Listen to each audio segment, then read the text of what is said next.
اہل ایمان اللہ کا بہت بہت ذکر کیا کرو اور صبح و شام اس کی پاکی بیان کرتے رہو. وہی تو ہے جو تم پر رحمت بھیجتا ہے اور اس کے فرشتے بھی، تاکہ تم کو اندھیروں سے نکال کر روشنی کی طرف لے جائے. اور اللہ مومنوں پر مہربان ہے. جس روز وہ اس سے ملیں گے تو ان کا تحفہ اللہ کی طرف سے سلام ہوگا، اور اس نے ان کے لیے عمدہ ثواب تیار کر رکھا ہے. اے پیغمبر، ہم نے تم کو گواہی دینے والا اور خوشخبری سنانے والا اور خبردار کرنے والا بنا کر بھیجا ہے، اور اللہ کی طرف اسی کے حکم سے بلانے والا اور چراغ روشن. اور مومنوں کو خوشخبری سنا دو کہ ان کے لیے اللہ کی طرف سے بڑا فضل ہے، اور کافروں اور منافقوں کا کہا نہ ماننا اور نہ ان کے تکلیف دینے پر نظر کرنا، اور اللہ پر بھروسہ رکھنا، اور اللہ ہی کارساز کافی ہے. مومنوں، جب تم مومن عورتوں سے نکاح کر کے ان کو ہاتھ لگانے یعنی ان کے پاس جانے سے پہلے طلاق دے دو تو تم کو کچھ حق نہیں کہ ان سے عدت پوری کراؤ. بس ان کو کچھ فائدہ یعنی خرچ دے دو اور ان کو اچھی طرح سے رخصت کر دو. اے پیغمبر صلی اللہ علیہ وآلہ وسلم،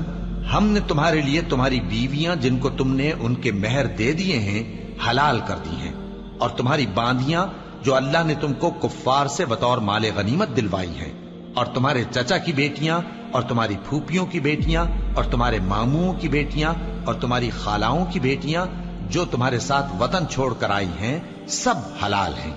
اور کوئی مومن عورت اگر اپنے آپ کو پیغمبر صلی اللہ علیہ وآلہ وسلم کے حوالے کر دے یعنی مہر کے بغیر نکاح میں آنا چاہے،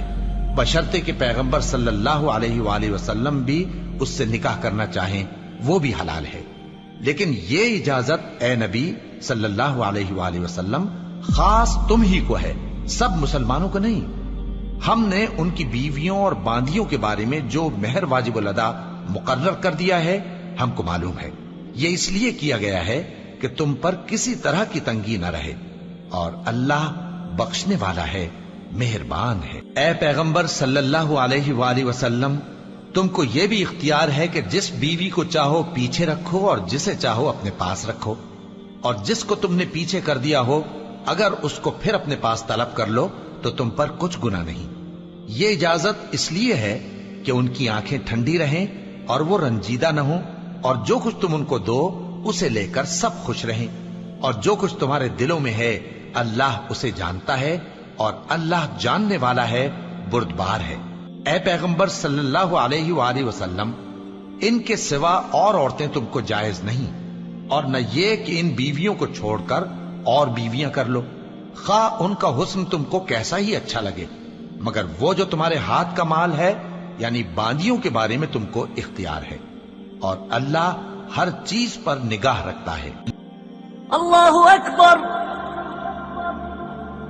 اللہ